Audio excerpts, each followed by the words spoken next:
شهر رمضان الذي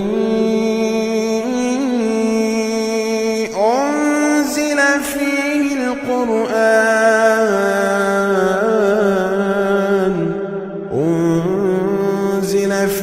القرآن هدى للناس وبينات من الهدى والفرقان. السلام علیکم ورحمۃ اللہ وبرکاتہ. اعوذ باللہ من الشیطان الرجیم. بسم اللہ الرحمن الرحیم. وَإِذَا سَمِعُوا مَا أُنزِلَ إِلَى الرَّسُولِ تَرَى أَعْيُنَهُمْ تَفِيضُ مِنَ الدَّمْعِ مِمَّا عَرَفُوا مِنَ الْحَقِّ يَقُولُونَ رَبَّنَا آمَنَّا فَاكْتُبْنَا مَعَ الشَّاهِدِينَ. 7واں پارہ یہیں سے شروع ہو رہا ہے. یہاں نصارہ کے علماء اور ان کے راہبین کا تذکرہ کیا جا رہا ہے. قسیس کا مطلب ہوتا ہے نصارہ کے علماء اور خطبہ، اور رہبان کا مطلب ہے تو کہ جو تارک الدنیا ہے، خلوت گزین لوگ، اللہ کی عبادت کے لیے یکسو ہو گئے ہیں، ان کو رہبان کہتے ہیں. ان کی ایک صفت بیان کی گئی پہلے، وَأَنَّهُمْ لَا يَسْتَكْبِرُونَ. ان کے اندر استکبار نہیں ہے. ما معنی الاستکبار؟ استکبار کا مطلب ہوتا ہے تکبر. تکبر کسے کہتے ہیں؟ الکبر هو بطر الحق وغمت الناس. تکبر کہتے ہیں حق کو ٹھکرا دینا اور لوگوں کو حقیر سمجھنا. رد الحق وانتقاص الناس.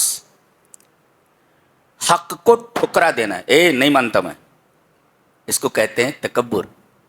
اور اس کے مفہوم میں یہ بات بھی داخل ہے کہ حق کو ٹھکرا دینے کے ساتھ ساتھ لوگوں کو حقیر سمجھتا ہو. اب یہ دیکھیں، یہ لفظ پہلے پارے میں شیطان کے تعلق سے آیا ہے. کیا؟ اللہ تبارک و تعالی نے فرمایا کہ سجدہ کرو، تو سارے فرشتے سجدے میں چلے گئے سوائے ابلیس کے. ابا واستکبر وکان من الکافرین. اس نے انکار کیا اور تکبر کیا. دیکھو تو گویا کہ یہ جو انکار ہے، اللہ کے حکم کا جو انکار ہے، اس کا سبب یہ استکبار ہے. آدمی کبر میں مبتلا ہو جائے تو وہ حق کو چھوڑ دیتا ہے اور لوگوں کو حقیر سمجھتا ہے. یہاں بھی ایسے ہی ہوا. ایک طرف تو اس نے اللہ کے حکم کا انکار کیا. اللہ نے کہا سجدہ کر، اس نے کہا نہیں کرتا. یہ انکار ہے، ابا، انکار. اور دوسرے سجدہ کیوں نہیں کیا؟ اس لیے کہ اس نے آدم کو حقیر سمجھا، اپنے سے چھوٹا سمجھا. تو گویا کہ کبر کے مفہوم میں دو چیزیں داخل ہیں، بطر الحق وغمت الناس. حق کو ٹھکرا دینا اور لوگوں کو حقیر سمجھنا. اور اس کا جو اپوزٹ ہے وہ تواضع ہے. تواضع یعنی ان کے اندر استکبار نہیں ہے تو ان کے اندر کیا ہے؟ تواضع ہے. فالتواضع سبب لقبول الحق والاستکبار سبب لرد الحق.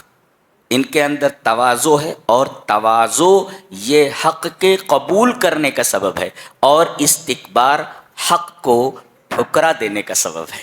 جی. اب چونکہ ان کے اندر تکبر نہیں تھا، استکبار، لا یستکبرون، ان کے اندر تکبر نہیں تھا، یعنی ان کے اندر تواضع تھا، جس کی بنا پر کیا ہوا؟ وَإِذَا سَمِعُوا مَا أُنزِلَ إِلَى الرَّسُولِ. جب یہ قرآن کو سنتے ہیں، دیکھو ایک بار یہاں ایک تو ہے سننا. کیا سننا؟ ما انزل الی الرسول. ما انزل کا مطلب ہے قرآن حکیم.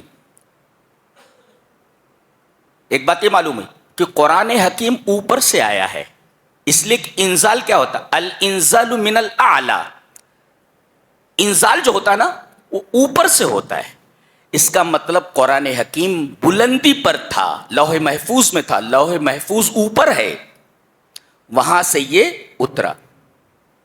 اچھا، اور الرسول، الرسول سے مراد یہ رسول خالی نہیں، الرسول، الرسول سے مراد جناب محمد رسول اللہ صلی اللہ علیہ وسلم. تو ایک تو معلوم ہوا کہ قرآن حکیم یہ اترا ہے، اوپر سے آیا ہے، اوپر سے اترا ہے، اور دوسرے محمد صلی اللہ علیہ وسلم پر اترا ہے. تو آپ کی رسالت کا ثبوت ملا کہ آپ رسول برحق ہیں. اور یہ بھی معلوم ہوا کہ قرآن حکیم آپ پر نازل ہوا ہے، اور لفظ انزال یہ بتاتا ہے کہ قرآن حکیم اوپر سے آیا ہے. اور یہ نقطہ بھی ملا کہ اللہ تبارک و تعالی جہت علو میں ہے، بلندی کی طرف ہے، عرش کے اوپر ہے، اور عرش سب سے زیادہ بلند ہے، اور اللہ فوق العرش ہے. تو اللہ تبارک و تعالی کے جہت علو کا بھی ثبوت ملا. اچھا، جب یہ قرآن کو سنتے ہیں کون لوگ؟ یہی علماء نصارہ کے اور رہبان، تو ان کی دو حالتیں بتائی گئی، وصف حالہم و وصف قالہم. ان کے حال اور قال دونوں کو بیان کیا گیا ہے. وصف حالہم کا مطلب ترى اعینہم تفیض من الدمع، کہ آپ دیکھیں گے کہ ان کے آنسو آنکھوں سے بہ رہے ہیں. فاض یفیض کا مطلب ہوتا ہے امتلاؤہا ثم سیلانہا. اب یہ بھر جائے، یہ کسی چیز کا بھر جانا اور بھرنے کے بعد چھلک پڑنا، باہر نکل جانا، بہ جانا. تو فاضا کے مفہوم میں دو چیزیں داخل ہے، ایک تو ہے بھر جانا امتلاؤہا، اور اس کے مفہوم میں یہ داخل ہے بھر کر چھلک جانا. تو ان کی آنکھیں آنسوؤں سے بھر گئیں اور آنسو باہر نکل پڑے. یہ ان کے حال کو بیان کیا گیا ہے کہ ان کی حالت یہ ہوئی قرآن کو سننے کے بعد. نقطہ یہ ملا کہ البکاء عند سماع القرآن وقراءتہ امر محمود. قرآن حکیم کو پڑھ کر رونا اور قرآن حکیم کو سن کر رونا یہ امر محمود ہے، یہ ایک پسندیدہ عمل ہے. اس لیے کہ رسول اکرم صلی اللہ علیہ وسلم کی وہ حدیث موجود ہے کہ عبداللہ ابن مسعود قرآن پڑھ رہے ہیں اور آپ رو رہے ہیں، جی امر محمود ہے. یہ تو ان کی حالت بیان کی گئی، اور ان کا قول بیان کیا گیا. آنکھوں سے آنسو رواں ہیں، کان سن رہے ہیں قرآن کو، اور آنکھوں سے آنسو رواں ہے. یہ ہے حالت ان کی حالت. اور قال کیا ہے بتا رہے ہیں، یقولون، بول رہے ہیں. قال مانے بولنا، بول رہے ہیں ربنا آمنا، اے ہمارے رب ہم ایمان لائے اس کتاب پر، اس رسول پر. اللہ اکبر. ہم تھوڑا سا انہوں نے قرآن سنا کہ ان کی زندگی بدل گئی. آج آپ لوگوں کے کانوں میں پورا قرآن اڈیل دیا جائے، کانوں پر جوں نہیں رینگتی. کتنا فرق ہے آپ میں اور علماء نصارہ اور قسیسین نصارہ میں. جی پورا قرآن اڈیل دیا جا رہا ہے، لیکن آپ کے دل دھڑکتے نہیں، آپ کی آنکھوں سے آنسو نہیں نکلتے. تو ایک تو ان کی حالت یہ ہے کہ آنکھوں سے آنسو نکل رہے ہیں، آنکھیں آنسوؤں سے بھر گئی اور بہ پڑی ہیں. یہ فاضا کا مطلب ہوا. اچھا، اور قال کی حالت بیان کی، کہہ کیا رہے ہیں، اے ہمارے رب ہم ایمان لے آئے. تو ایمان لے آئے تو فاکتبنا مع الشاہدین، تو ہمارا نام شاہدین میں لکھ لے، لکھ لے. اللہ، یعنی ادخلنا فی ہذہ الزمرہ، ادخلنا فی زمرتہم، شاہدین کے زمرے میں ہمیں شامل کر لے، ان کی جماعت میں ہمارا نام لکھ دے. کتبہ یکتب مس لکھنا، ٹو رائٹ. تو یہ ہے فاکتبنا لکھ. یہ شاہدین کون ہے؟ ظاہر ہے شاہدین کون ہے؟ محمد صلی اللہ علیہ وسلم و امتہ، نبی کریم صلی اللہ علیہ وسلم اور آپ کی امت، ہم لوگ یہ شاہدین ہیں. جی ہم لوگوں کا بیان ہے یہ. ہاں، جنہوں نے سچ مچ قرآن حکیم کو پکڑ رکھا ہے اور رسول اللہ صلی اللہ علیہ وسلم کی سچی اتباع کر رہے ہیں، در حقیقت وہ شاہدین ہیں. ہم لوگوں کا نام یہاں بیان کیا گیا ہے، یہ تو ہم لوگوں کا نام ہے یہاں، فاکتبنا مع الشاہدین. انہوں نے اللہ سے دعا کی کہ اے ہمارے رب ہم ایمان لے آئے تو ہمارا نام شاہدین میں لکھ لے. من ہم الشاہدین؟ شاہدین کون؟ محمد صلی اللہ علیہ وسلم و امتہ، نبی کریم صلی اللہ علیہ وسلم اور آپ کی امت یہ شاہدین ہیں. انہوں نے تمنا کی امت محمد میں شامل ہونے کے لیے. امت محمد کا کیا مقام ہے یہ معلوم ہوا. ہم اپنے مقام کو نہیں سمجھتے کہ ہمارا مقام کیا ہے. ہم نبی کریم صلی اللہ علیہ وسلم کی امت میں ہیں اور ہمیں شاہدین کا لقب دیا گیا ہے. ہم کتنے بلند مقام پر ہیں، لیکن آپ کو یہ بلندی راس نہیں آ رہی ہے. بلندی راس نہیں آ رہی ہے. آپ کو بلندی راس نہیں آئی تو آپ کو اس بلندی سے نیچے پھینک دیا گیا، اٹھا کر نیچے جاؤ.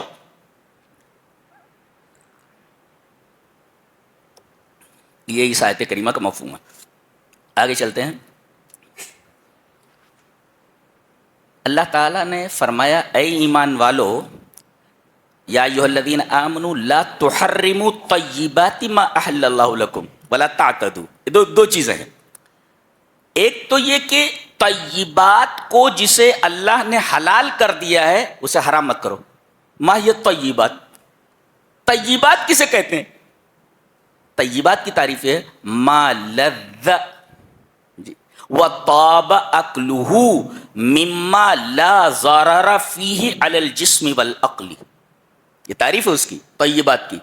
ہر وہ لذیذ چیز اور ہر وہ پسندیدہ اور اچھی چیز جسے کھایا جائے.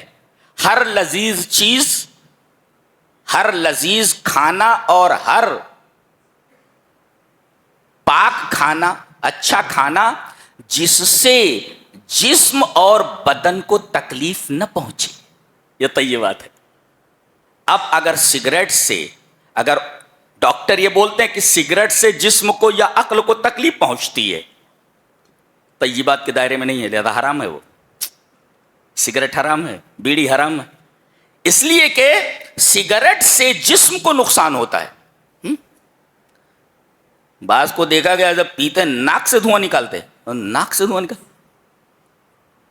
سنا ہے بعض لوگ کان سے دھواں نکال دیتے. کیا کیسے نکالتے معلوم ہے. بہرحال طیبات میں کیا داخل ہے؟ ما لذ وطاب اکلہ، جس کا کھانا لذت والا ہو اور اچھا ہو کہ اس سے جسم پر اور بدن پر کوئی ضرر نہ آئے.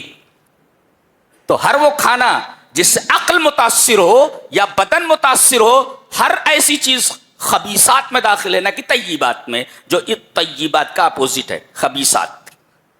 اگر ڈاکٹر یہ کہتے ہیں کہ بیڑی اور سجائر، سگریٹ سے عقل یا جسم کو نقصان پہنچتا ہے تو یہ طیبات میں نہیں ہے، خبیثات میں ہے، لہذا رک جانا چاہیے اس سے. اچھا، اللہ تعالیٰ نے جو چیزیں حلال کی ہیں انہیں حرام مت کرو، اس لیے کہ حلت اور حرمت، تحلیل اور تحریم کا حق صرف اللہ تبارک تعالیٰ کا ہے. جی، تو حرام مت کرو، کھاؤ. اور دیکھو ولا تعتدوا، اور تجاوز مت کرو. الاعتداء ہوا مجاوزۃ الحق. اعتداء کسے کہتے؟ To cross the limit, that is called اعتداء. اعتداء مینس مجاوزۃ الحد، کراس دا لمٹ. تو آپ طیبات کھائیں، حرام نہ کریں، اور اعتداء نہ کریں، حد سے تجاوز نہ کریں. جیسے کوئی کہے کہ میں شادی نہیں کروں گا، میں شادی نہیں کرتا، ظاہر ہے کہ یہ ایک حلال چیز ہے اور آدمی اپنے اوپر اس کو حرام کر رہا ہے، هذا لا يجوز. کوئی کہے کہ میں رات بھر نماز پڑھوں گا، سوؤں گا نہیں، اقوم ولا انام، نماز پڑھوں گا سوؤں گا نہیں، هذا لا يجوز. اس لیے کہ ان لجسدک علیک حقا، آپ کے بدن کا بھی آپ کے اوپر حق ہے. ان لزوجک علیک، آپ کی بیوی کا آپ کے اوپر حق. جی. اور اللہ نے ارشاد فرمایا کوئی جو لمٹ کو کراس کرتا ہے وہ میرے نزدیک پسندیدہ نہیں ہے. ان اللہ لا يحب المعتدین. معتدین تجاوز کرنے والوں کو، کراس کرنے والے جو حدود کو ہیں ان کو اللہ پسند نہیں کرتا. اس کے بعد شراب اور جوئے کے بارے میں کہا گیا کہ یہ رجس ہے. رجس کا مطلب ہوتا ہے مانوی گندگی، جس سے آدمی کو کراہت ہو، جس کے اندر طریقے کی بدبو ہو. تو رجس جو ہوتا ہے وہ مانوی ہوتا ہے. جیسے شرک یہ رجس ہے، انما المشرکون نجس، نجس. تو اسی طرح رجس ہے، رجس من ناپاک، گندا. المستقذر، المستقذر گندا. کہا گیا کہ شراب اور جوا ایک تو یہ گندی چیز ہے، روحانی طور پر گندی، اور من عمل شیطان، شیطان کا عمل ہے یہ. اچھا، فجتنبو، تو تم اس سے اجتناب کرو. ٹھہرو یہاں پر، توقف ہے نا، تھوڑا رکو یہاں. یہاں دیکھیں لعلکم تفلحون، یعنی فلاح کو اجتناب پر معلق کیا گیا ہے. علق الفلاح علی الاجتناب. اجتناب کسے کہتے ہیں؟ یہ جنب سے مشتق ہے. جنب مانے پہلو. ایک پہلو یہ ہے، ایک پہلو یہ ہے، یعنی ایک پہلو ادھر ہے اور ایک پہلو ادھر ہے. تو ان یکون الشیء فی جانب والشخص فی جانب آخر، یعنی وہ چیز ایک طرف ہو اور آدمی ایک طرف ہو. یعنی شراب اور جوا ندی کے اس کنارے پر ہو تو آدمی ندی کے اس کنارے پر ہو. دیٹ از کالڈ اجتناب. الگ الگ ہونا. جنب مانے پہلو، پہلو ہوتا ہے نا الگ، ایک ادھر ایک ادھر ہے، اس کو کہتے ہیں جنب. جنب، ہاں وہی لفظ یہاں پر ہے. تو اس طرح دور ہو جاؤ جیسے ندی کے دو پارٹ ہیں آپس میں نہیں ملتے، ایسے ہی تم شراب اور جوئے سے دور چلے جاؤ. اللہ، اتنے دور چلے جاؤ کہ ندی کے ایک کنارے پر شراب اور جوا ہو اور ندی کے دوسرے کنارے پر تم ہو. اس کو کہتے ہیں اجتناب. اگر ایسا کرتے ہو تو لعلکم تفلحون، تو لکم الفلاح، تمہارے لیے فلاح ہے.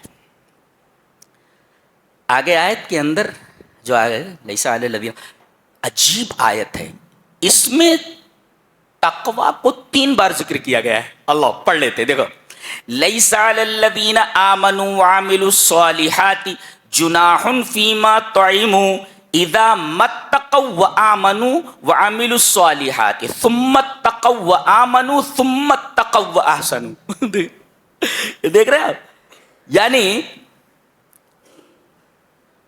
پہلی مرتبہ آیا متقوا وآمنوا وعملوا الصالحات ثم اتقوا وآمنوا ثم اتقوا واحسنوا.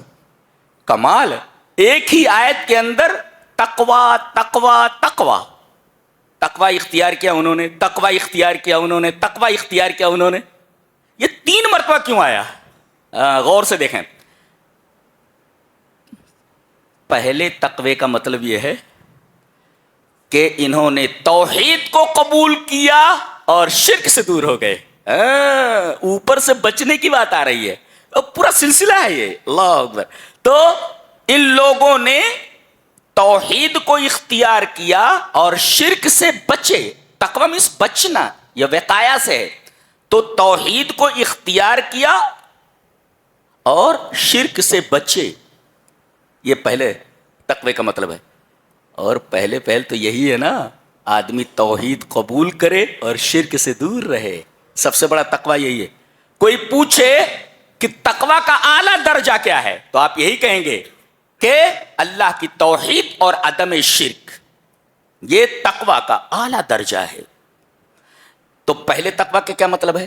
توحید کو انہوں نے اپنایا اور شرک سے دور ہو گئے، یہ پہلے تقوی کا مطلب. اچھا، دوسرا ثم اتقوا وآمنوا، اور پھر تقوی اختیار کے انہوں نے نہیں مان لائے، بڑے بڑے گناہوں سے بچے اور ایمان اپنا بڑھاتے گئے. اللہ اکبر. یہ دوسرے تقوی کا مطلب ہے. پہلے تقوی کا مطلب کیا؟ کہ توحید کو اپنایا شرک سے دور ہوئے، ایک، اور دوسرے تقوی کا مطلب اتقوا الکبائر وازدادوا ایمانا، یہ بڑے بڑے گناہوں سے دور ہوئے اور اپنے ایمان کو بڑھاتے رہے۔ اور تیسرے تقوی کا مطلب ثم اتقوا واحسنوا، انہوں نے چھوٹے چھوٹے گناہ بھی چھوڑ دیے ہیں۔ اتقوا الصغائر، اللہ اکبر، ایک ہی آیت کے اندر 3 بار تقوی کا لفظ ہے، حیرت ہے۔ اس آیت کے اوپر ہی اگر ایک مقرر، ایک خطیب جمعہ کا خطبہ دینا چاہے تو یہ آیت کافی ہے تقوی کے بیان کے لیے۔ 3 مرتبہ آیت ہے، کوئی چھوٹی سی آیت ہے، 3 بار تقوی کا مفہوم، تقوی کا ذکر ہے۔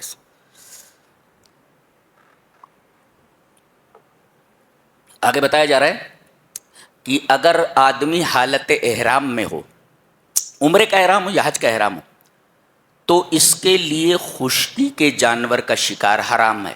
جی، ہرن جا رہی ہے، پکڑ لیا، کوئی اور جانور جا رہا ہے، پکڑ لیا، تو خشکی کا جانور آپ نہیں پکڑ سکتے، خشکی کے جانور کا شکار نہیں کر سکتے۔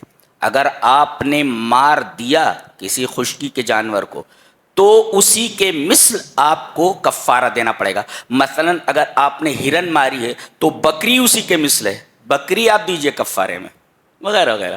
نیل گائے آپ نے ماری ہے تو گائے آپ دیجئے کفارے میں، اونٹ دیجئے آپ، جی یہ۔ ہاں، صید البحر آپ کے لیے جائز ہے، محرم کے لیے جو حالت احرام میں خشکی کا شکار تو ناجائز ہے، لیکن پانی کا شکار جائز ہے، جیسے مچھلی پکڑ سکتے ہیں، جی، تو مچھلی کا شکار جائز ہے، وہی بتایا گیا۔ یا ایھا الذین آمنوا لا تقتلوا الصید وانتم حرم، شکار کو قتل نہ کرو اس حال میں کہ تم حالت احرام میں ہو۔ ومن قتلہ منکم متعمدا فجزاء مثل ما قتل من النعم، جی جی ویسے ہی دینا پڑے گا آپ کو۔ اللہ، اچھا، احل لکم صید البحر، دریا کا شکار تمہارے لیے حلال کیا گیا محرم کے لیے، یہ بتایا گیا۔ اللہ، اس کے بعد بڑی پیاری بات کہی جا رہی، یوم یجمع اللہ الرسل، جتنے بھی رسول آئے ہیں دنیا میں، تمام انبیاء و رسول کو اللہ اپنے سامنے کھڑا کرے گا، جمع کرے گا سب کو، کھڑے ہو جاؤ یہاں، کہاں پر ہیں سب؟ اللہ، اللہ نے فرمایا فَلَنَسْأَلَنَّ الَّذِينَ أُرْسِلَ إِلَيْهِمْ وَلَنَسْأَلَنَّ الْمُرْسَلِينَ، دونوں سے پوچھا جائے گا، سوال ہوگا نبیوں سے بھی، سوال ہوگا امت سے بھی، جی۔ فَلَنَسْأَلَنَّ الَّذِينَ أُرْسِلَ إِلَيْهِمْ، جن کی طرف بھیجے گئے ہیں یہ امت، ان سے سوال کیا جائے، وَلَنَسْأَلَنَّ الْمُرْسَلِينَ، اور ہم رسولوں سے بھی سوال کریں گے۔ رسولوں سے سوال کیا ہوگا؟ امت سے، انہوں نے تمہارے پاس میرا پیغام پہنچا دیا تھا، اب امت جواب دے گی پہنچایا کہ نہیں پہنچایا۔ نبیوں سے پوچھا جائے گا تم نے پیغام پہنچایا تو ماذا اجیبتم، تمہیں امت کی طرف سے جواب کیا ملا؟ اللہ اکبر، کیسی کتاب ہے، دل دھڑکنے لگتا، اللہ، ایسا لگتا ہے جیسے تمام رسول میدان حشر میں کھڑے ہوئے ہوں اور رب تعالیٰ ان سے پوچھ رہا ہو، یہ تمہاری امت ہے، امت سے پوچھا جائے گا پیغام پہنچایا انہوں نے کہ نہیں، امت کو جواب دینا ہے۔ اور اب رسولوں سے سوال کیا جا رہا ہے، یوم یجمع اللہ الرسل فیقول ماذا اجبتم، جب اللہ رسولوں کو جمع کرے گا پوچھے گا ماذا اجبتم، تمہیں جواب کیا دیا گیا، وہ بولو، امت نے جواب کیا دیا؟ امت سے پوچھا جائے گا انہوں نے پیغام پہنچایا کہ نہیں، پھر رسولوں سے پوچھا جائے گا ماذا اجبتم، تمہیں جواب کیا ملا، امت نے جواب کیا دیا۔ ہم لوگ بھی مسئول ہیں اور رسول بھی مسئول ہیں۔ اس کے بعد حضرت عیسیٰ علیہ السلام ان کے حواریین کا تذکرہ ہے، بہت بھوکے ہوئے بیچارے، کون بھوکے تھے کئی دنوں کے حواریین، کہنے لگے اذ قال الحواریون یا عیسی ابن مریم هل يستطيع ربك ان ينزل علينا مائدة من السماء، 3 چیزیں دیکھو غور سے، کیا تمہارا رب طاقت رکھتا ہے؟ اسلوب صحیح نہیں ہے حواریین کا، بولنے کا انداز صحیح نہیں، اللہ تبارک تعالیٰ نے ان کے اس انداز کو ذکر کیا ہے، یہ پسندیدہ انداز نہیں ہے۔ کیوں نہیں؟ اللہ کے پاس استطاعت کیوں نہیں ہے؟ اللہ کے پاس قدرت کیوں نہیں ہے؟ وہ کہہ رہے ہیں حل یستطیع، کہ اللہ کے پاس استطاعت ہے؟ پہلا اسلوب یہ صحیح نہیں ہے حوارین کے بولنے کا. اور ربو کا یہ بولنا چاہیے تھا ہمارا رب. نبی سے کہہ رہے تمہارا رب، کیوں؟ تمہارا رب نہیں ہے وہ. نبی سے کہہ رہے تمہارا رب، یہ اسلوب بھی صحیح نہیں ہے. اور یہ پوچھ رہے ہیں ان ينزل علینا مائدۃ من السماء، آسمان سے دسترخوان اتار سکتا ہے؟ بھوکے ہیں ہم. یہ بھی اسلوب صحیح نہیں ہے. ہاں یہ بھی اسلوب صحیح نہیں ہے ان کے بولنے کا انداز. کوئی ملک کے بادشاہ کے پاس بیٹھ جائے اور اس سے مانگے کہ میرے لیے ایک سینڈوچ لا کر کے دو، کتنا برا سوال ہے یہ. بادشاہ کے پاس آپ بیٹھے ہوئے ہیں اور آپ ایک سموسہ منگوا رہے ہیں، اسے توہین ہے خود بادشاہ کی. یہ سینڈوچ مانگ رہا ہے. مانگ رہے ہیں تو کیا مانگ رہے ہیں؟ کھانے کی. اور کھینچ مانگ رہے ہیں، کھینچ کھینچ لا. ہاں کھینچ مانگ رہے ہیں.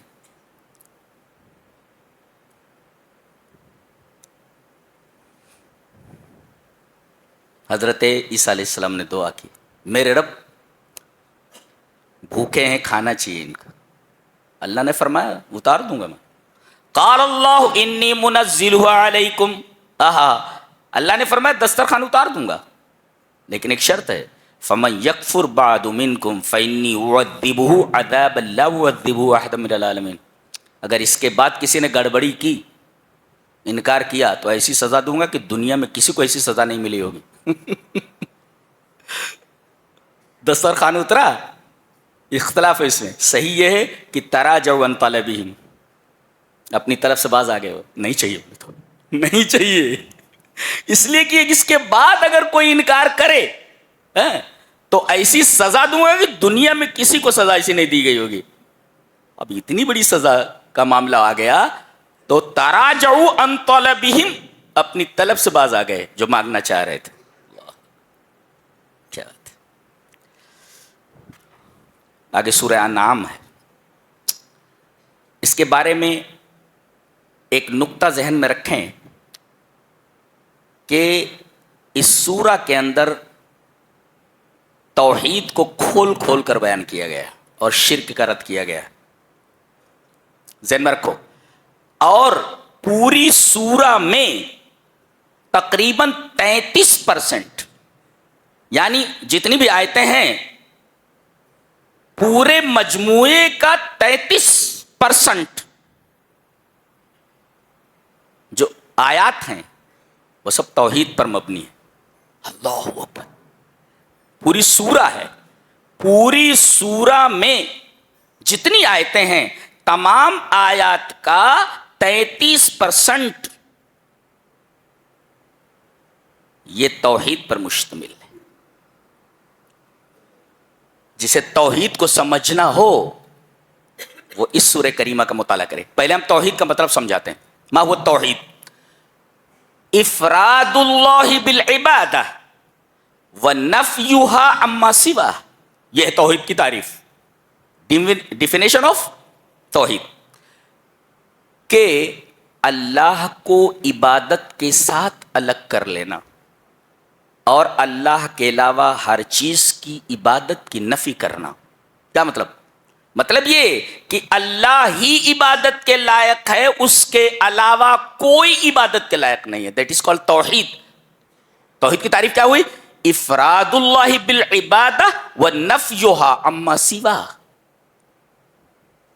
کہ اللہ ہی عبادت کے لائق ہے، اس کے علاوہ کوئی عبادت کے لائق نہیں ہے. یہ ہے توحید. اچھا، اب لا الہ الا اللہ کا مطلب وہی ہے، اللہ کے علاوہ کوئی معبود نہیں، اللہ ہی معبود ہے. نفی اور اثبات دونوں اس میں. لا الہ الا اللہ کا مطلب کچھ لوگوں نے لیا لا الہ الا اللہ اے لا موجود الا اللہ، اللہ کے علاوہ کوئی موجود نہیں ہے. یہ گمراہ صوفیہ ہیں کہ کائنات کی ساری چیز اللہ ہے. ہاں یہ مطلب لیا انہوں نے، اللہ کے علاوہ کوئی موجود ہے ہی نہیں. جب اللہ کے علاوہ کوئی موجود ہے ہی نہیں تو ساری چیزیں اللہ ہوئی. یہ گمراہ صوفیہ نے لا الہ الا اللہ کا مطلب لیا ہے. یہ ایک شرکی عقیدہ ہے صوفیہ کا.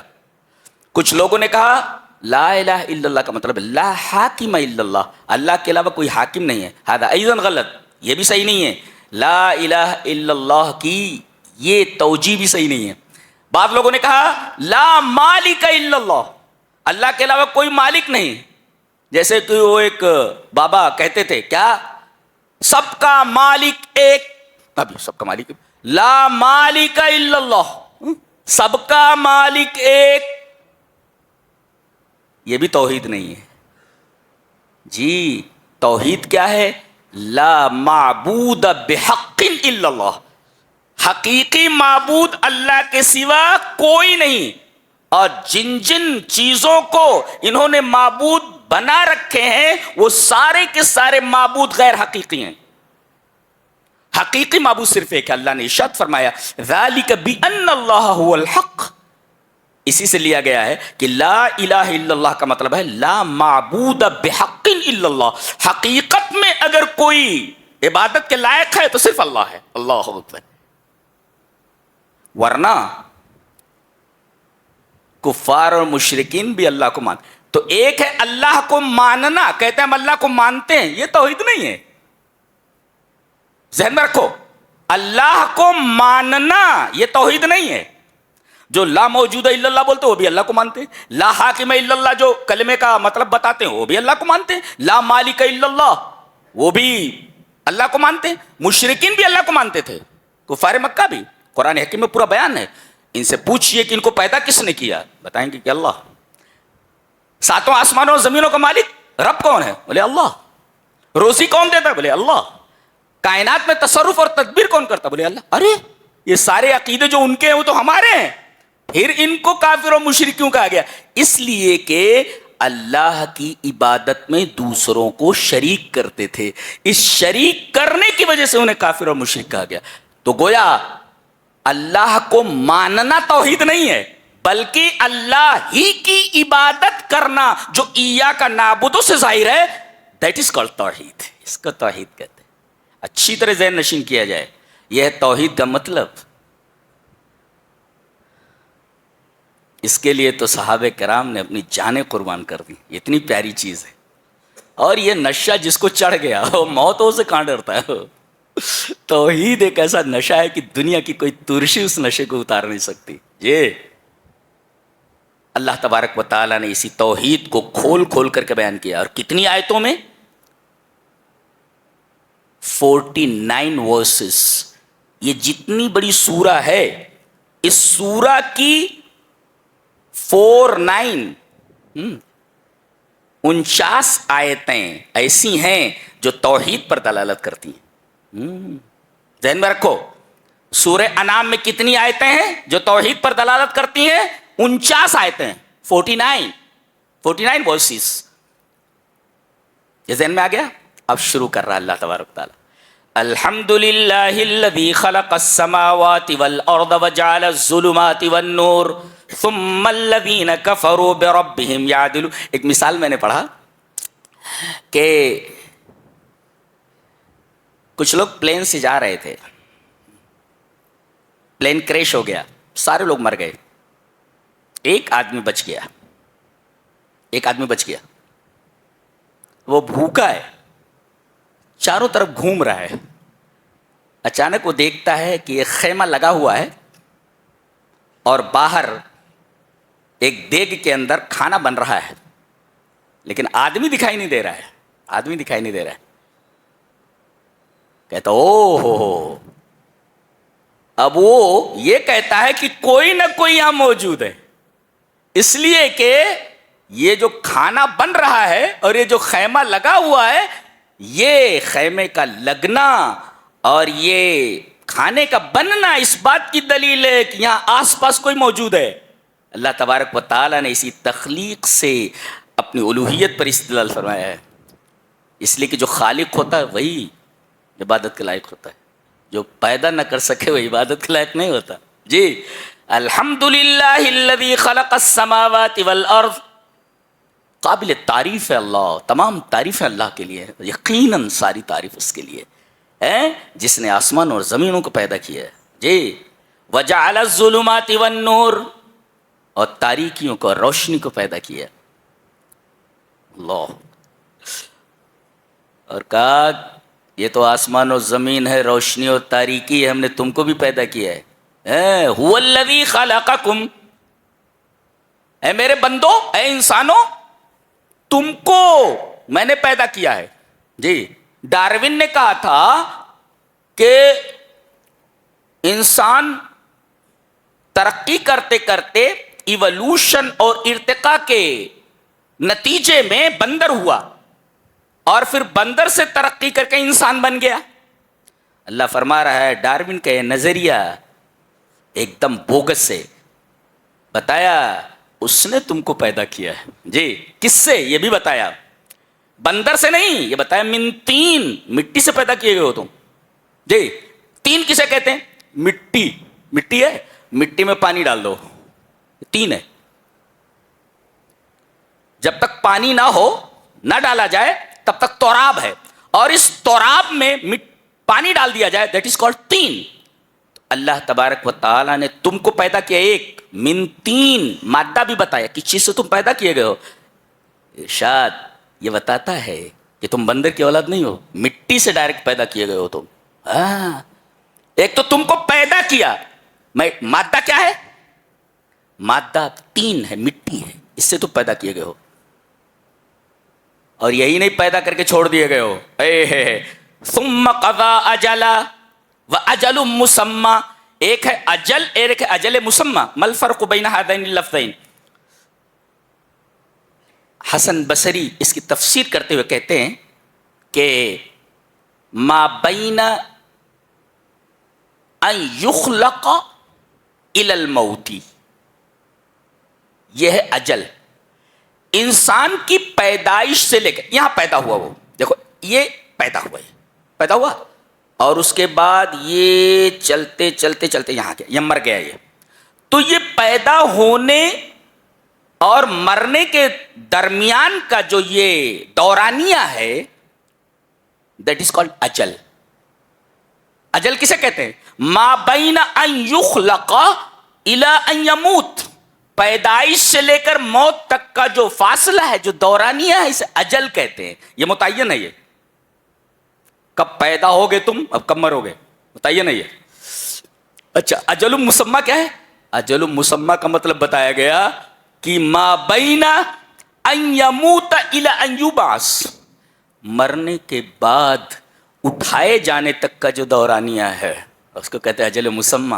اللہ اکبر. بتا دیا گیا کہ دنیا میں کب تک رہو گے، ایک دن مر جانا ہے، اور یہ بھی متعین کر دیا ہے کہ مرنے کے بعد اٹھائے کب جاؤ گے. سبحان اللہ. تخلیق، مادہ تخلیق، عمر کا تعین، مرنے کے بعد اٹھائے جانے تک کا تعین. چھوٹی سی آیت ہے، زندگی کا پورا سفر بیان کر دیا گیا ہے. دا جرنی آف لائف پوری کی پوری بیان کر دی گئی. الحمدللہ کمال کی کتاب ہے نہیں؟ ارے بولو بھائی، کمال کی کتاب ہے کہ نہیں؟ کمال کی کتاب. جی اور اس کے بعد اللہ فرماتا ہے ثم انتم تمترون، اس کے بعد بھی تمہیں شک ہو رہا ہے، اس کے بعد بھی تمہیں شک ہو رہا ہے، اس کے بعد بھی تمہیں شک ہو رہا ہے.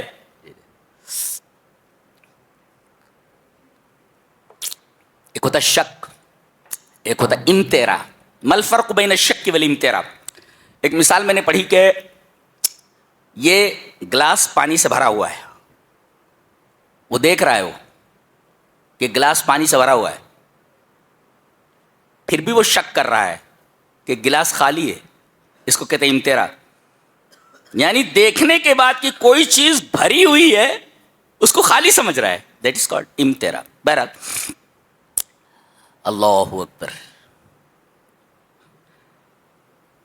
توحید سمجھ میں آ رہی ہے؟ یہ توحید ہے. ایک سوال کا جواب دیا جا رہا ہے، ارے یہ تو انسان ہے، یہ نبی کیسے ہو سکتا ہے؟ ہماری رہبری کے لیے ایک انسان کو کیسے بھیجا جا سکتا ہے؟ اللہ نے فرمایا ٹھیک ہے، کس کو بھیجنا چاہیے، کس کو بھیجا جائے؟ بھائی یہ انسان ہے تمہاری طرح. جی تمہیں اعتراض ہے کہ ہماری طرح ایک انسان کو کیوں بھیجا گیا؟ چلو بولو کس کو بھیجا جائے، فرشتے کو دیکھ لو کہ دم نکل جائے گا فرشتے کو دیکھ لو کہ دم نکل جائے گا اپنی اصلی حالت میں. اور فرشتے کو اگر انسان بنا کر کے بھیجا جائے تو پھر وہی سوال پیدا ہوگا, یہ تو انسان ہے. اگر اصلی شکل میں آئے تو پینٹ گیلی ہونا تو چھوڑو, ہاں دل کی دھڑکنیں بند ہو جائیں گی. فرشتہ صاحب ایسا ہوتا ہے, اللہ اکبر. اچھا, جنوں کا کوئی فرد رسول بنا کر کے بھیج دیا جاتا ہے کہ ٹھیک ہے, اب ایسی جگہ پر آپ ہیں کہ پانی نہیں وہاں, اب جن کیا بولتا ہے کہ تم یہیں ٹھہرے رہو, میں وضو بنا کر کے آتا ہوں. ایک پیر ایک بر اعظم میں رکھتا, دوسرا پیر دوسرا بر اعظم میں, سمندر کے پاس پہنچ جاتا, وضو بنا کر کے آ جاتا. ارے بھائی ہم آپ کی اقتدا کیسے کر سکتے ہیں, آپ تو جن. ارے بھائی جب جن کی بھی اقتدا نہیں کر سکتا, اتباع نہیں کر سکتا, تو پھر انسان ہی کو بنایا جائے. عقل بھی یہ کہتی ہے کہ انسان ہی جو تمہارے جیسے مقتضیات رکھتا ہو اسے ہی رسول بنا کر کے بھیجا جائے. یہ عقلاً بھی مناسب ہے اور اچھا ہے.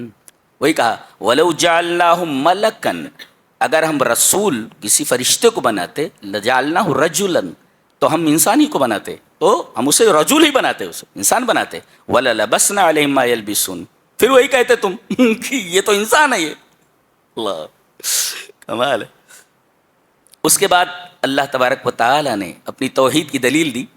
قُلْ أَغَيْرَ اللَّهِ يَتَّخِذُ وَلِيًّا فَاطِرِ السَّمَاوَاتِ وَالْأَرْضِ, زمین اور آسمانوں کے پیدا کرنے والے کو میں معبود نہ بنا کر کسی اور کو معبود بنا لوں, اس لیے کہ وہ کھلاتا ہے کھاتا نہیں ہے.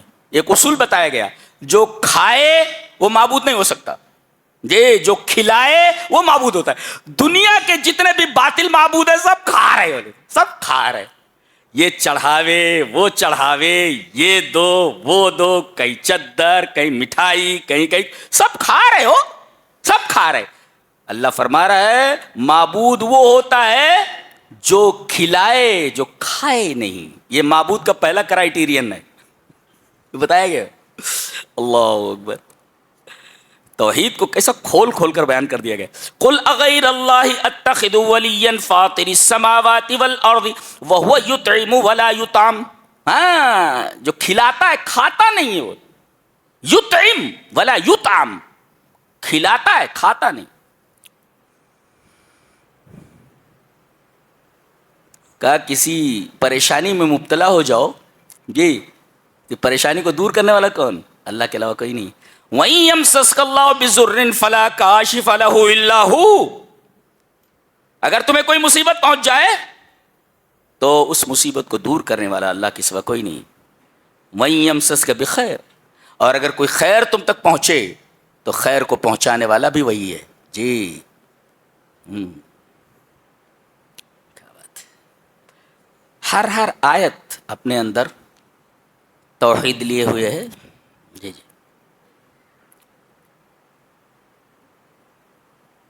کبھی کبھی ایسا ہوتا ہے کہ آدمی کو پیغام پر یقین ہوتا ہے, جی پیغام پر یقین ہوتا ہے, آدمی سے چڑ نہیں ہوتی, اس کے پیغام سے چڑ ہوتی. جب تک آپ نے نبوت کا دعویٰ نہیں کیا تھا سب آپ کو چاہتے تھے, صادق اور امین بولتے تھے, اور جب آپ نے کہا میں اللہ کا نبی ہوں سارے دشمن ہو گئے آپ کے. فرمایا گیا کہ قد نعلم انه ليحزنك الذي يقولون, ہمیں معلوم ہے کہ آپ کو جو دکھ پہنچ رہا ہے ان کی باتوں سے, تو آپ سمجھ لیں انہم لا یکذبونک, یہ آپ کی تکذیب نہیں کر رہے ہیں, ولکن الظالمین بآیات اللہ یجحدون, اللہ کی آیتوں کے ساتھ یہ انکار کرتے ہیں. اللہ آپ کو نہیں جھٹلا رہے, اللہ کی آیتوں سے ان کو دلچسپی نہیں ہے, اللہ کی آیتوں کا انکار کرتے ہیں. آپ کو نہیں جھٹلا رہے, اللہ کی آیتوں کو جھٹلا رہے. یہ مطلب ان کو آپ سے چڑ نہیں, آپ کے پیغام سے چڑ ہے.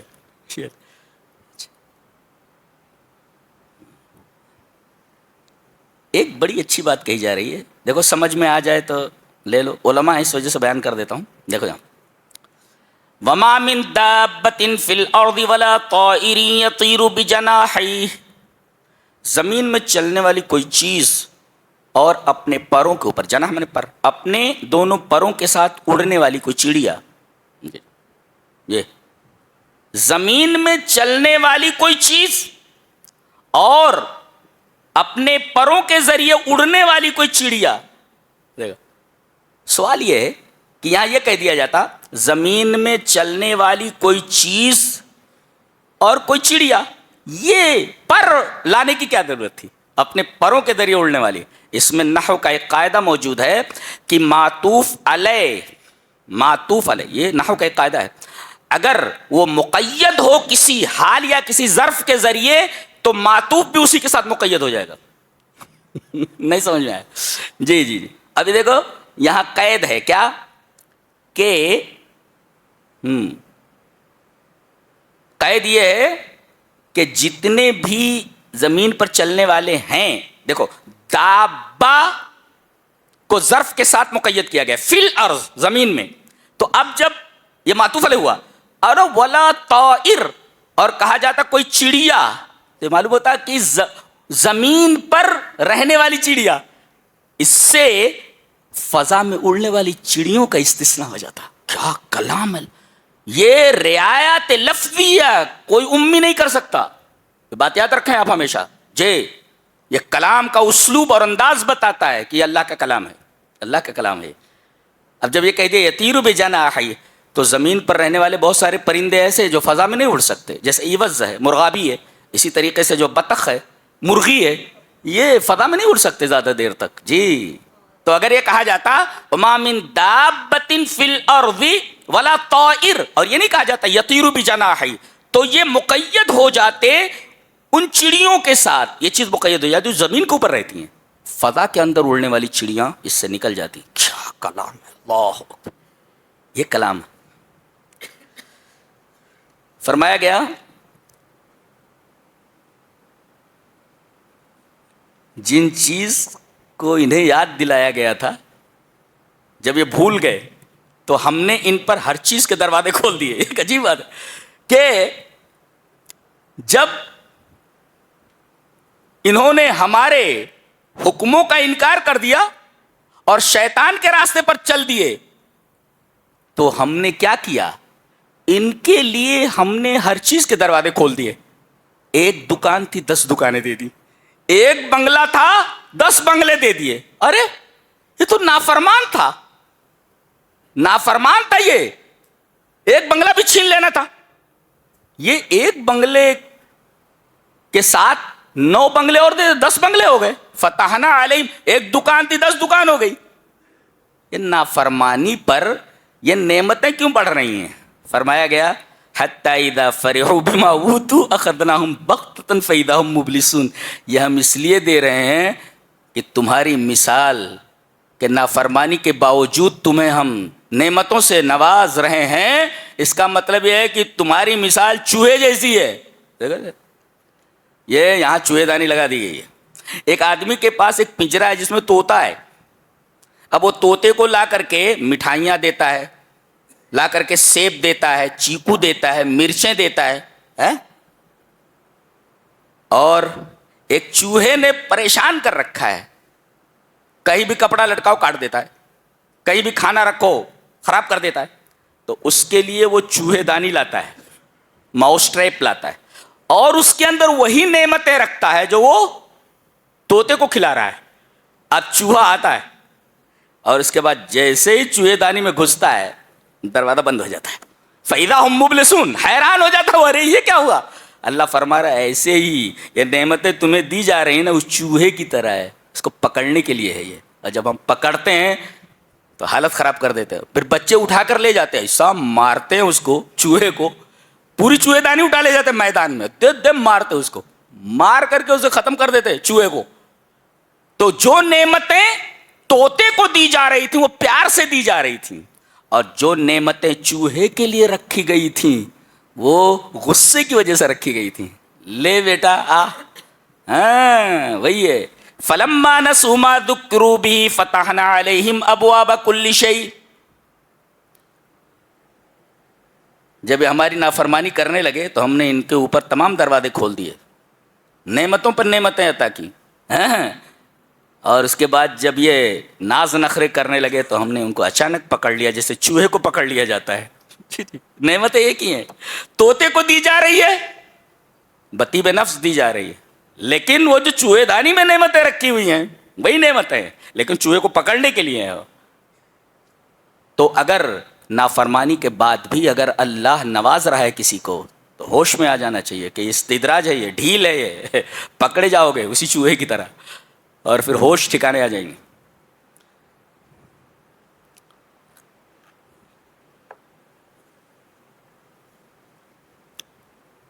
اللہ،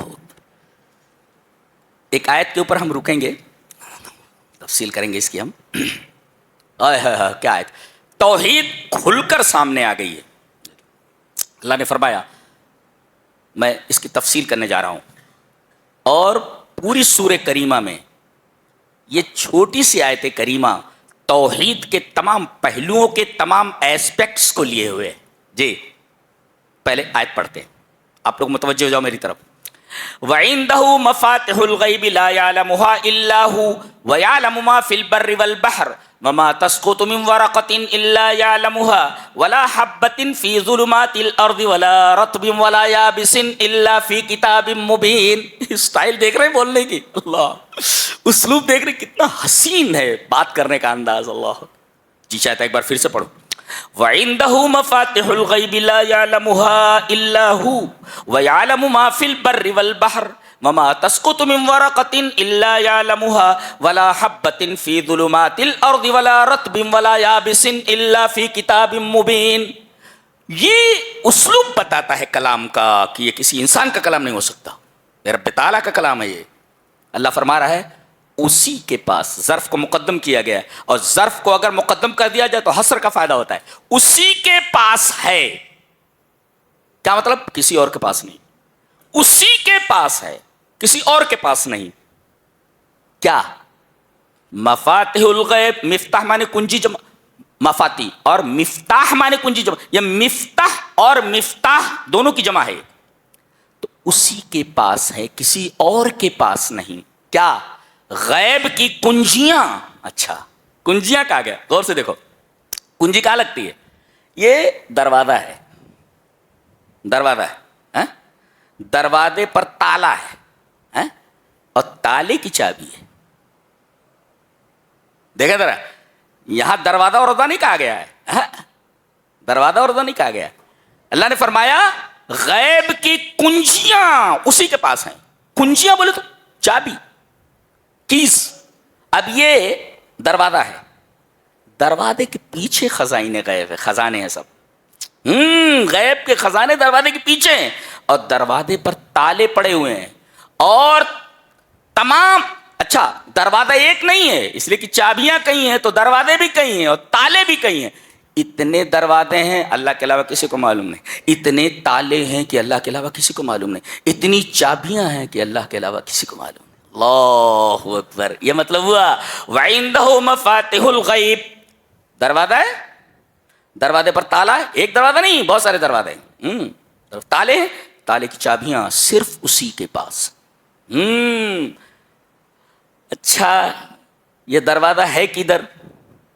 کسی کو معلوم نہیں. اب دروازہ معلوم نہیں ہے تو دروازے کے پیچھے جو خزائن ہیں غیب کے کیسے معلوم ہو سکتے؟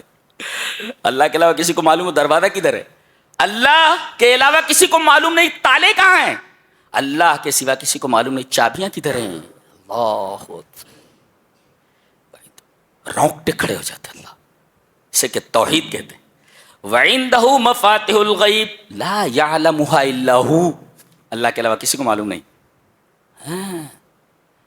نہ کسی بابا کے پاس ہے، نہ کسی پیر کے پاس، نہ کسی فقیر کے پاس، نہ کسی نبی کے پاس، نہ کسی ولی کے پاس. اسی کے پاس ہے. عندہ، اس کے علاوہ کسی کے پاس نہیں. اچھا، یہ تو ہوا چابیوں کی بات، دروازوں کی بات، تالوں کی بات. تفصیل کر لیں آپ. دروازے کتنے ہیں اللہ کے علاوہ کسی کو معلوم نہیں. تالے کتنے ہیں اللہ کے علاوہ کسی کو معلوم. چابیاں کتنی ہیں اللہ کے علاوہ کسی کو معلوم. دروازے کے پیچھے خزائنے کتنے ہیں اللہ کے علاوہ کسی کو معلوم نہیں. ایک. وَيَعْلَمُ مَا فِي الْبَرِّ وَالْبَحْرِ. خشکی پر جتنی چیزیں ہیں، خشکی پر کیا کیا چیزیں ہیں؟ درخت ہیں. اللہ کو معلوم ہے پوری دنیا میں جتنے بھی درخت ہیں کتنے ہیں معلوم ہے؟ اللہ. صحرا میں ریت کتنی ہے، ریت کے ذرات کتنے ہیں اللہ کو علم ہے. اللہ صحرا میں تا حد نگاہ جو ریت پھیلی ہوئی اس کے ایک ایک ذرے کا اسے علم ہے. وہ جانتا ہے کہ کتنے ذرات. درخت کتنے ہیں اسے معلوم ہے. درختوں میں ڈالیاں کتنی ہیں سب سے معلوم ہے. پھل کتنے لگے ہوئے سب سے. انسان کتنے ہیں خوشی سب سے معلوم. مرد کتنے ہیں معلوم. عورتیں کتنی ہیں معلوم. ظالم کتنے ہیں معلوم ہے. مظلوم کتنے ہیں معلوم. غریب کتنے ہیں معلوم ہے. امیر کتنے ہیں معلوم. وَيَعْلَمُ مَا فِي الْبَرِّ. خشکی پر جتنی بھی چیزیں سب کا علم سے اللہ. والبحر اور دریا میں آدمی سمندر کو دیکھ لے تو ہیبت طاری ہو جائے. اچھلتی ہوئی موجیں اللہ اکبر. آدمی اگر ان کی لپیٹ میں آ جائے تو ایک دفعہ گیا اوپر نہیں آتا. سمندروں کو دیکھے اللہ. اللہ فرماتا ہے دریا کے اندر کیا ہے معلوم. اس کی گہرائی کتنی ہے معلوم ہے. مچھلیاں کتنی ہیں معلوم ہے. چھوٹی مچھلیاں کتنی ہیں معلوم ہے. بڑی مچھلیاں کتنی ہیں معلوم ہے. اس کی تہوں میں کیا کیا چیز ہے اللہ فرما رہا ہے سب کا علم مجھے ہے. سب کا علم مجھے. سب کا. اسے توحید کہتے ہیں. اور فرمایا گیا وَمَا تَسْقُطُ مِنْ وَرَقَةٍ. درخت سے کتنے پتے گرے مجھے معلوم ہے اور کتنے پتے ابھی درخت پر بچے ہیں وہ بھی معلوم ہے ہمیں. اسے علم کامل کہتے ہیں. وَمَا تَسْقُطُ مِنْ وَرَقَةٍ إِلَّا يَعْلَمُهَا. کتنے پتے گرے دنیا کے درختوں سے اور کتنے پتے درختوں پر باقی رہے اس کا بھی ہمیں علم ہے. وَلَا حَبَّةٍ. زمین میں جو تم نے دانے ڈالے ہیں کتنے دانے ڈالے ہیں ہمیں علم ہے. کون سوکھ گیا اور کس کے اندر سے کوپل نکل رہی ہے ہمیں علم ہے. اس کا ہمیں علم ہے. اور زمین کی تاریکیوں میں جو دانہ ڈال دیا گیا ہے اندھیرا ہے چاروں طرف. ہم جانتے ہیں کون سا دانہ کدھر ہے تاریکی. اللہ. ولا رطب. کون سی چیز ہری ہے اور کون سی چیز سوکھی ہے سب کا علم ہمیں ہے. لفی کتاب مبین.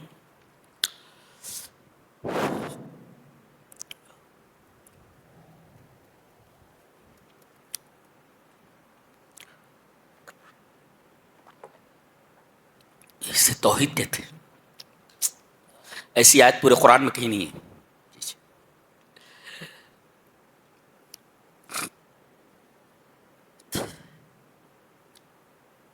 آگے ایک اور آیت کی تفصیل کرنا چاہیں گے.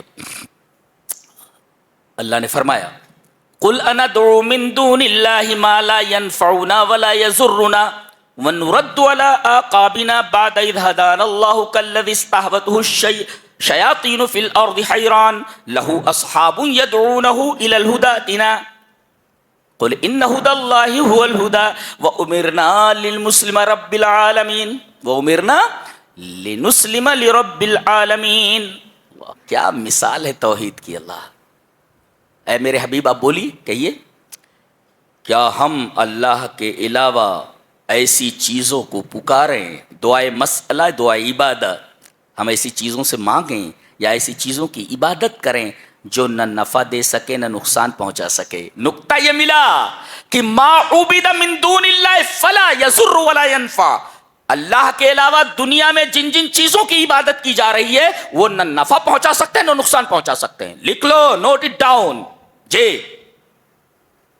اللہ کے علاوہ جن جن چیزوں کی پوجا ہو رہی ہے دنیا میں کل ما عبد من دون اللہ لا یضر ولا ینفع.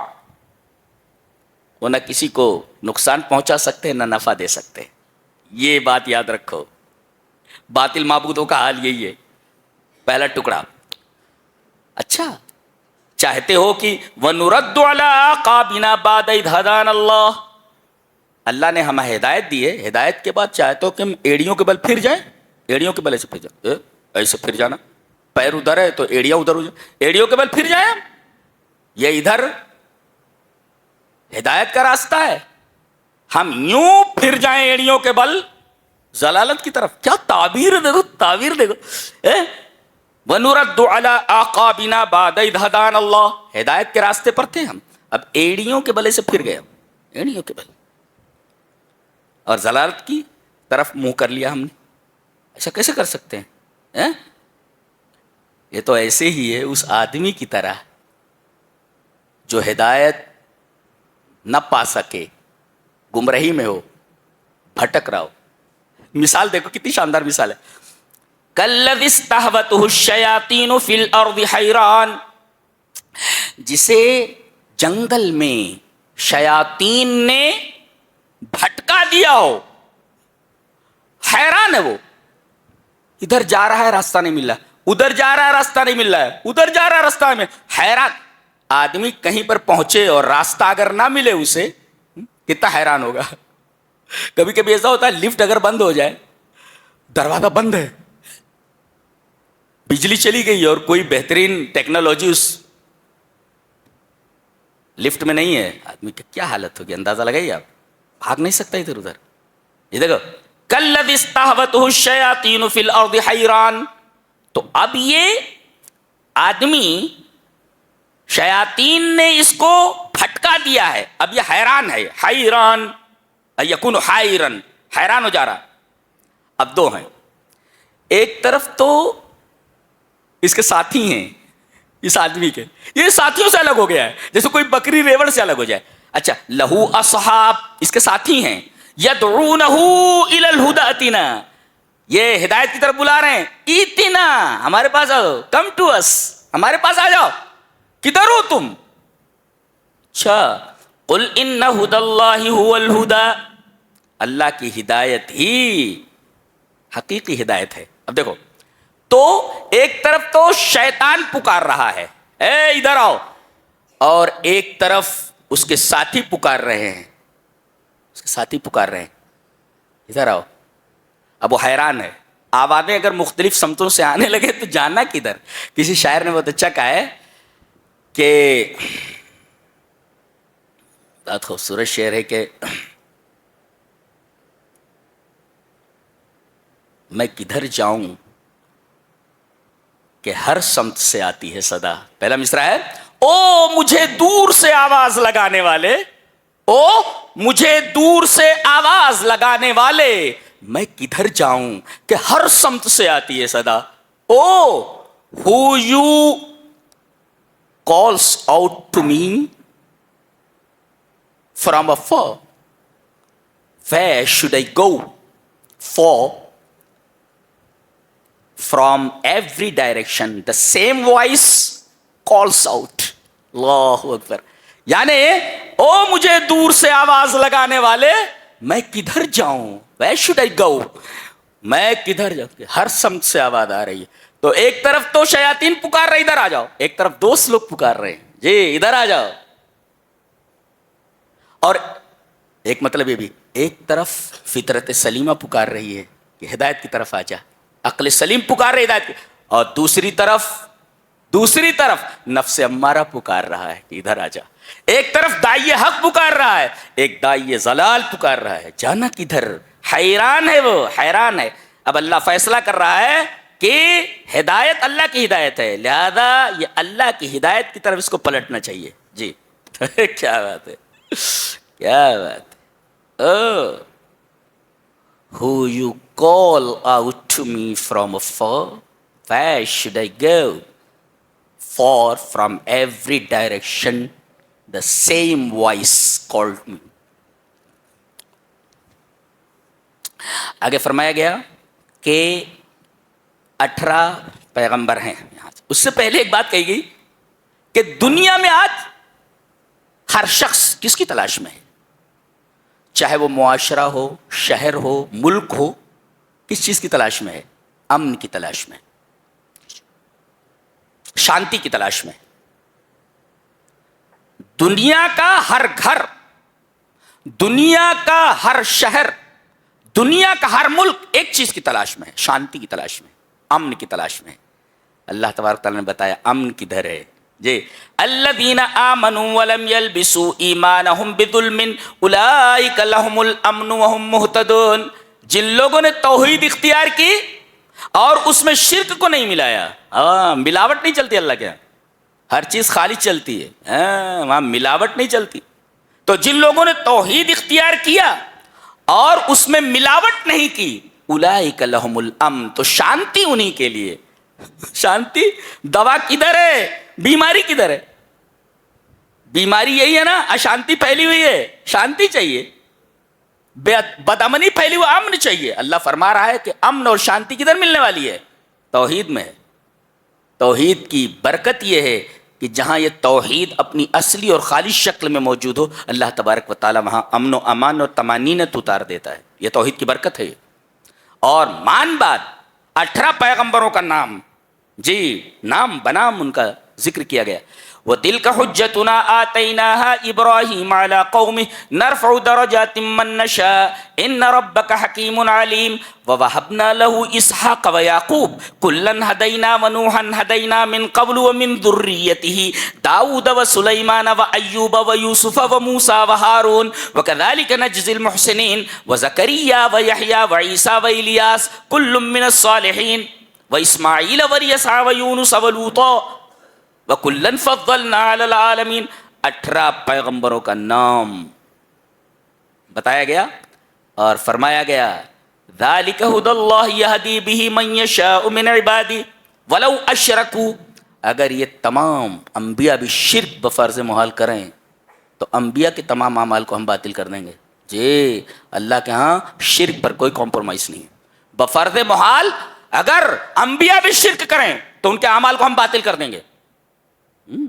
18 پیغمبروں کا نام، جلیل القدر انبیاء ہیں سب، ان کے بعد فرمایا گیا۔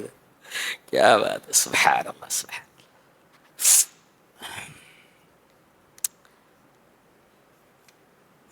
اس کے بعد فرمایا گیا ذالکم اللہ ربکم لا الہ الا ہو، اللہ کے علاوہ کوئی عبادت نہیں۔ کیوں؟ اللہ کے علاوہ کسی کی عبادت کیوں؟ خالق کل شیء، اس لیے کہ ہر چیز کا پیدا کرنے والا وہی ہے، تو جس کی کھاؤ اسی کی گاؤ، یہی ہے نا بھائی، اس کے علاوہ کوئی معبود نہیں۔ کیوں؟ اس لیے کہ وہ ہر چیز کا پیدا کرنے والا ہے۔ تو دعوے کی دلیل دی گئی، عبادت کو ڈیزرو کون کرتا ہے؟ اللہ، اللہ ہی عبادت کا مستحق۔ کیوں؟ خالق کل شیء، جی اللہ کے علاوہ کوئی معبود نہیں۔ کیوں؟ اس لیے کہ ہر چیز کا پیدا کرنے والا ہے۔ تو کیا کیا جائے؟ فاعبدوہ، تو اسی کی بات۔ ایک ہی چھوٹی سی آیت ہے، دیکھو کیا بات، دعویٰ ہے، دلیل ہے اور امر ہے۔ دعویٰ کیا ہے؟ اس کے علاوہ کوئی معبود نہیں۔ کیوں؟ دلیل خالق کل شیء، ہر چیز کا پیدا کرنے والا ہے، جو پیدا کرے وہی عبادت کا مستحق ہو۔ تو کیا کیا جائے؟ فاعبدوہ، تو اسی کی عبادت کرو۔ سوال یہ پیدا ہوا، ٹھیک ہے ہم اس کی عبادت کریں، دکھائی کیوں نہیں دیتا؟ وہ دکھائی کیوں نہیں دیتا؟ اگر وہ ہے تو دکھائی کیوں نہیں دیتا؟ جواب اس کا یہ ہے کہ عدم رویت، عدم وجود کو مستلزم نہیں، کہ کوئی چیز دکھائی نہیں دیتی تو وہ ہے ہی نہیں۔ آتما کہاں دکھائی دیتی ہے؟ روح کہاں دکھائی دیتی؟ مگر وہ موجود ہے۔ تو بہت ساری چیزیں ایسی ہیں جو دکھائی تو نہیں دیتی، مگر ہم ان کے آثار سے سمجھتے ہیں کہ وہ چیز موجود ہے۔ جی جی جی، آثار سے سمجھتے ہیں۔ تو ایک بچہ بھی بتا دے گا، جیسے کمرے میں 3 دوست بیٹھے ہوئے ہیں، دروازہ بند ہے، برابر؟ اب دروازے پر کوئی نوک کرتا ہے،